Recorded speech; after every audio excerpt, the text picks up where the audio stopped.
Bonjour à toutes et à tous et bienvenue sur Flash Math, des maths rapides et efficaces. Alors aujourd'hui, nous allons nous intéresser au tableur. Comment fonctionne un tableur? Comment l'utiliser? Et si on a des questions au brevet sur le tableur, comment s'en sortir? Alors déjà, un tableur, c'est composé de colonnes. Les colonnes sont associées à une lettre, donc la colonne A, la colonne B, la colonne C, et ainsi de suite. Et on a des lignes, donc la ligne 1, la ligne 2, la ligne 3, et ainsi de suite. On a un quadrillage, donc, et ici, vous voyez que par exemple, si je sélectionne cette case-là, on va voir que c'est la case qui est en B et qui est en 4. Donc, on ne dit pas 4B, on commence par la lettre et puis après on fait le chiffre. Donc, c'est la case B4. On ne dit pas case, on parle de cellule. Donc là, c'est la cellule B4. Là, ici, c'est la cellule B3, la cellule B5, la cellule B6, et ainsi de suite. Dans ces cellules, on peut mettre des lettres, on peut mettre des nombres, mais là, moi, je vais me concentrer sur les nombres. Donc, par exemple, je vais mettre ici, pour la cellule B3, je vais mettre 2. Pour la cellule B4, je vais mettre 3. Et tout simplement, je voudrais additionner ces deux nombres, donc en faisant donc 2 plus 3. Alors, deux façons. Déjà, une première chose, si je mets que dans la cellule B6, je veux l'addition, donc c'est-à-dire si je mets 2 plus 3, quand je vais appuyer sur Entrée, ça va me renvoyer 2 plus 3. Il va penser que c'est un texte de saisie, donc ça veut dire qu'il va penser que je veux écrire juste 2 plus 3, mais qu'on ne veut pas l'effectuer. Donc là, déjà, une première chose très importante, c'est qu'il faut mettre un égal avant avant de mettre l'opération que l'on veut faire pour que le tableur comprenne finalement qu'il faut faire un calcul. Donc égal 2 plus 3. Et là ici, ça me renvoie le résultat. Bon. Donc là, tout se passe bien grâce au égal, bien sûr, là-dessus. Le problème là-dessus, c'est que si vous écrivez comme ça, si admettons qu'en B3, vous êtes trompé, en fait, c'était pas 2, c'était 7 qu'il fallait comme calcul. Mais vous voyez que là, ça ne me recalcule pas l'addition, la nouvelle addition, avec cette fois-ci ma non-erreur. Voilà, en tout cas avec ma correction. Donc, ça va pas. Donc, c'est pour ça qu'on va utiliser la valeur des cellules. Donc, on va pas dire 7, mais on va mettre que c'est la cellule B3, où il y a ce 7. Donc je mets un égal, bien sûr, parce que je veux faire le calcul. Donc B3, et là, vous voyez que quand j'ai appuyé sur B3, ça a sélectionné la cellule B3, plus la cellule B4.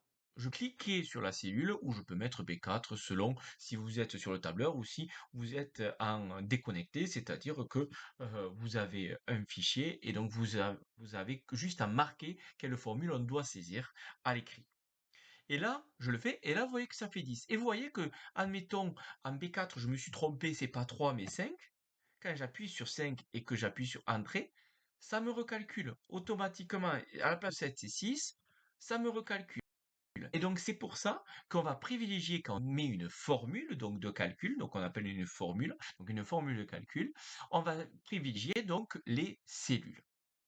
Maintenant, je vais changer, et là, cette fois-ci, je vais mettre plusieurs valeurs, 2, 2, 5, 6, 7, 9, 3, ainsi de suite. Et là, je vais faire l'addition. Alors, regarde, tout simplement, on peut mettre égal, et puis on met B3 plus B4 plus B5 plus, etc. Bon, vous comprenez que c'est assez long de faire comme ça, mais ça marche. Il y a une formule qu'on appelle somme, donc on met somme égale somme, et entre parenthèses, on met la somme de quoi? Alors si on met B2, B3, pardon, point virgule, parce qu'on va séparer les nombres par des points virgules, hein, les cellules, pardon, par les points virgules. Donc B4, point virgule, B5, point virgule, bon, c'est aussi long finalement que précédemment. Heureusement que le point virgule, oui, certes, il veut dire et, mais par contre, le 2 points veut dire jusqu'à. Donc, si on mettait B3, 2 points, donc jusqu'à B11, regardez quand je vais mettre B11, quelles sont les cellules qui vont être sélectionnées. Vous voyez, toutes les cellules ont été sélectionnées. Et donc là, on ferme la parenthèse, et ça me fait la somme. Et là aussi, je me suis trompé, c'est pas 5, c'est 7, j'appuie. Je me suis trompé, c'est pas 2, c'est 4, mais j'appuie, et ainsi de suite. Donc cette notion de somme est quelque chose de très important, parce que ça permet, comme ça, quand on a plusieurs cellules, de déterminer donc la somme de toutes les cellules, en tout cas la somme des valeurs de toutes les cellules, pour que justement on trouve facilement les choses. Bien sûr, il n'y a pas que somme, il y a aussi la formule moyenne qu'il faut maîtriser aussi, donc égale moyenne. Donc là, on tape moyenne, et là aussi, entre parenthèses, mais je vais mettre la moyenne entre B3 jusqu'à B11.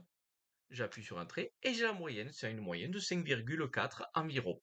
Voilà, donc on peut faire mal de choses. Vous pourrez vous renseigner, vous pourrez regarder en l'utilisant, il y a la notion de médiane aussi, et ainsi de suite.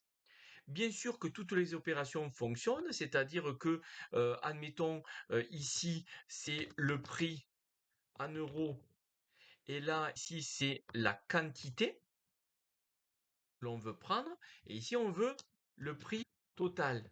Ben, si je vais prendre 2 cahiers à 6 euros, 3 cahiers à 7 euros, et ainsi de suite, ben, ici, je vais mettre égal. Ben, du coup, je vais faire quoi pour avoir le prix? Ben, normalement, si j'ai deux produits qui coûtent 6 euros, je vais faire 2 fois 6. Ben là, du coup, je vais faire la même chose. Au lieu de marquer 2 fois 6, je vais mettre la cellule où il y a le 2 fois la cellule où il y a le 6.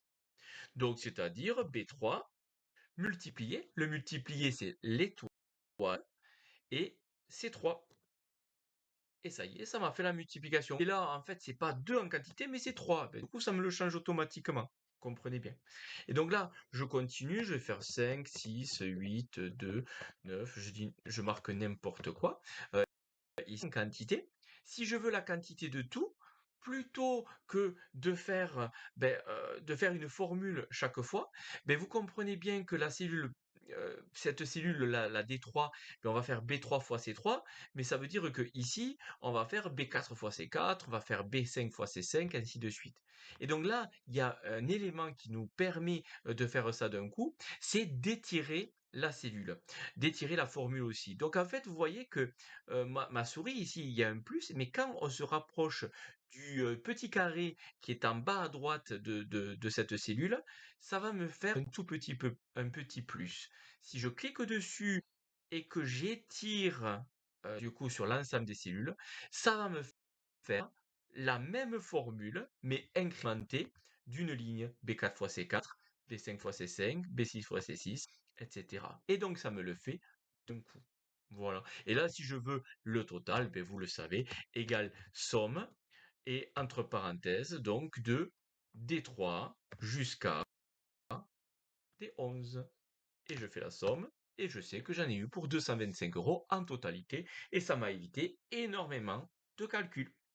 Voilà. Bon, mais j'espère que c'était assez clair, cette notion de tableur. J'ai essayé d'être le plus rapide et le plus concis possible. Allez, je vous laisse. N'hésitez pas à mettre un commentaire, n'hésitez pas à mettre un j'aime et n'hésitez pas à vous abonner à ma chaîne. Allez, je vous laisse passer une bonne journée et en avant les maths!